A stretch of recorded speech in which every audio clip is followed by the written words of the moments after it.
Every physics textbook shows 4 equations under one name, Maxwell's equations. Maxwell never wrote them.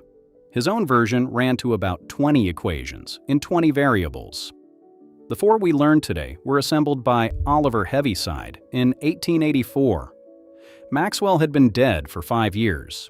So why does the shorter version matter so much?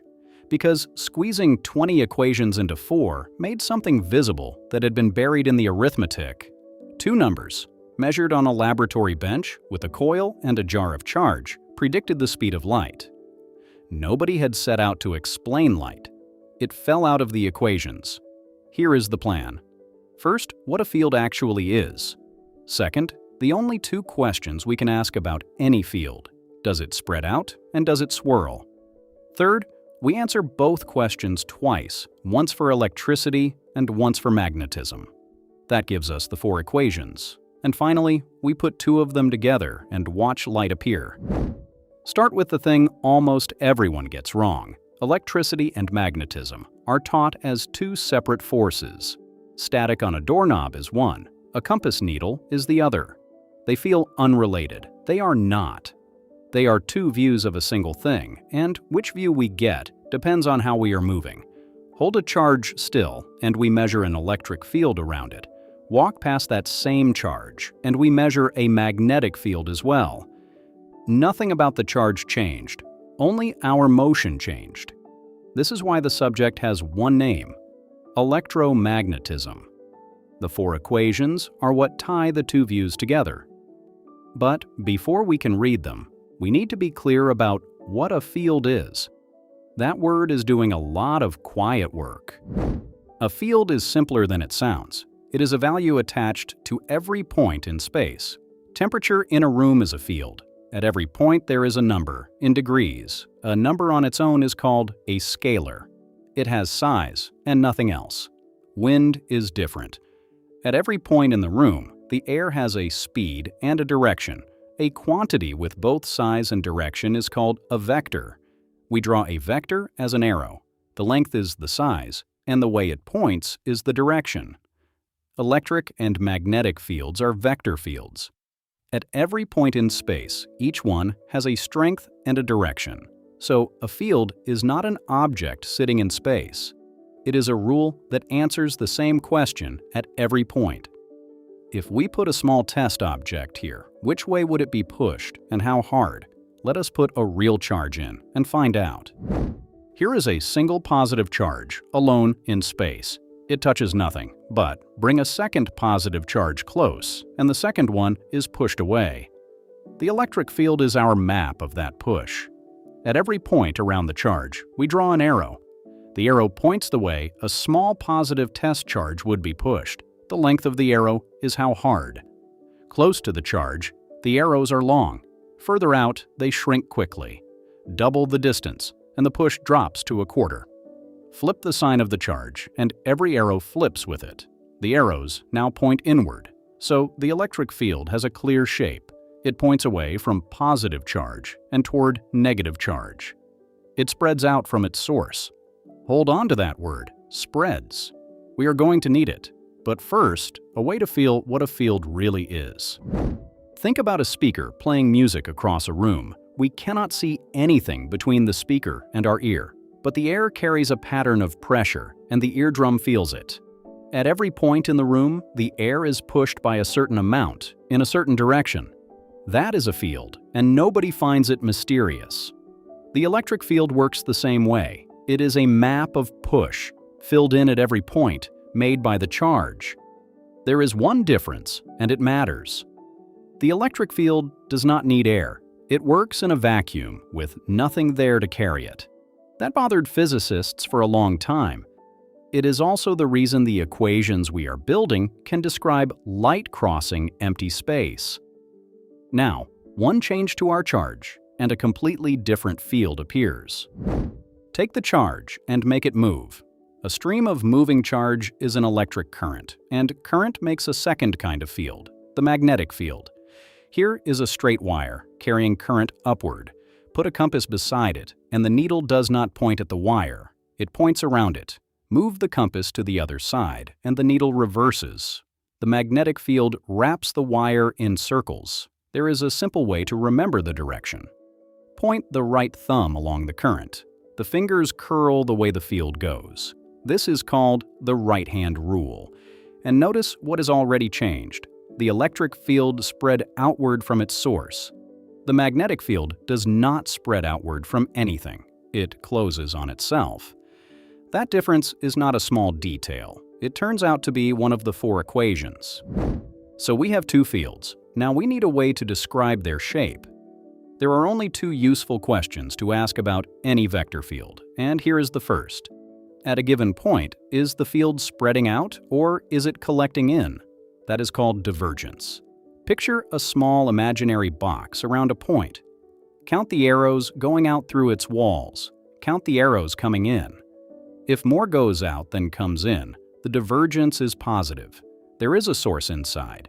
If more comes in than goes out, the divergence is negative. There is a sink, and if the 2 counts match exactly, the divergence is 0. Nothing is being created inside the box. Now put that box around a positive charge. Every arrow points outward. More goes out than comes in every time. So the electric field has a source, and that source is electric charge. This is the first of the 4 equations, on screen now. Read as a sentence. It says, electric charge makes the electric field spread out. Double the charge, and we double the spreading. So, what happens when we put that same box around a magnet? Here is a bar magnet with a north pole and a south pole. Try to isolate one pole. Cut the magnet in half, straight through the middle. We do not get a north piece and a south piece. We get 2 smaller magnets, each with its own north and south. Cut those in half, and it happens again. There is no known way to end up holding a single pole. In more than a century of searching, in particle colliders and in cosmic rays, no isolated magnetic pole has ever been found. So, put our imaginary box around the magnet. The field lines go in one side and out the other. Every line that enters also leaves. The counts match, everywhere, always. The divergence of the magnetic field is 0. This is the second equation, and it is the shortest of the 4. It says something remarkably strong. There is no such thing as magnetic charge. The magnetic field has no sources at all. It only makes loops. That is one question answered for both fields. Now the second question. The other question we can ask is about swirl. At a given point, does the field circulate around that point? That is called curl. Imagine dropping a tiny paddle wheel into a flowing river.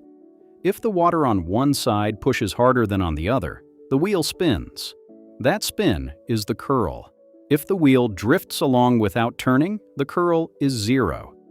Now the discovery that built the modern world.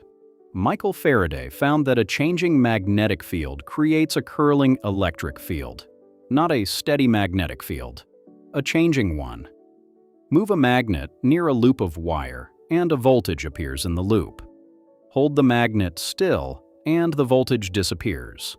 This is the third equation. It says that a magnetic field which changes in time wraps an electric field around it.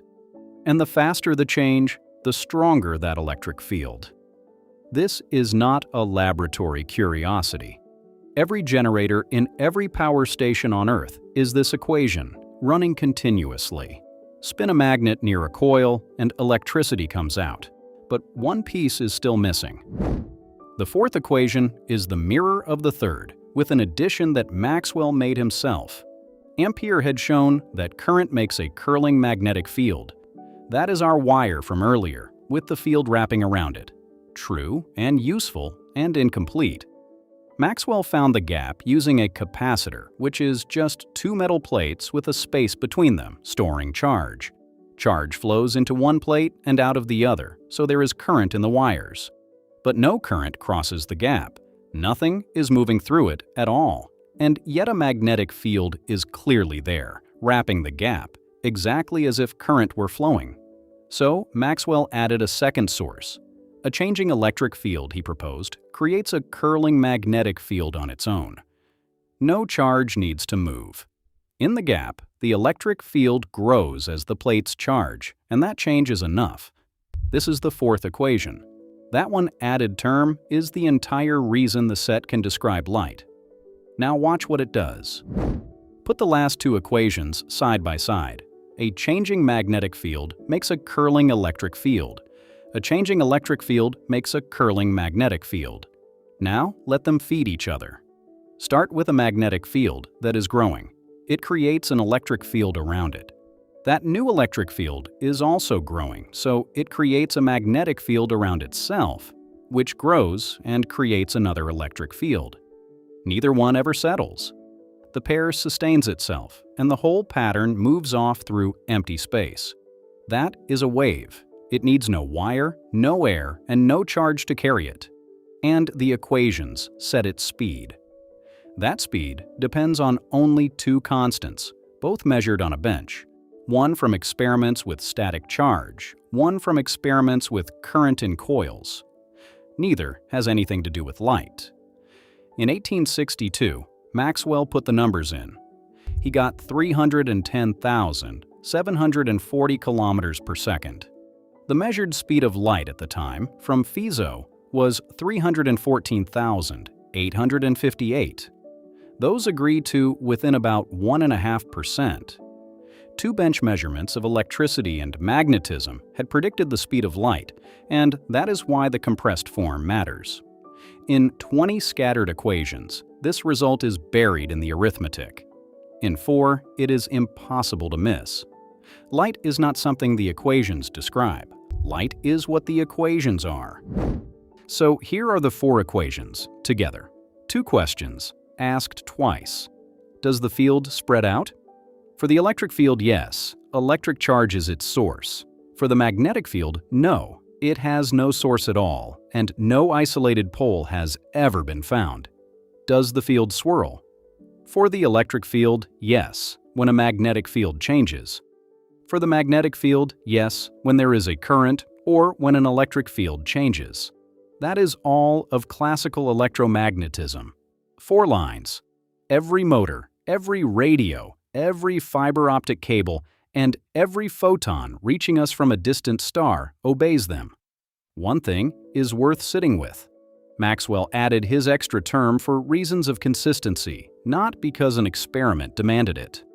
The wave was a prediction. Nobody made radio waves in a laboratory until Heinrich Hertz did it, more than 20 years later. Here is a question to leave you with. If magnetic charge were found tomorrow, and the second equation stopped being 0, what would break first? Leave a comment with your answer. Next time, we take these 4 equations into materials where the fields have to push through matter instead of empty space. Subscribe, and we will see you there.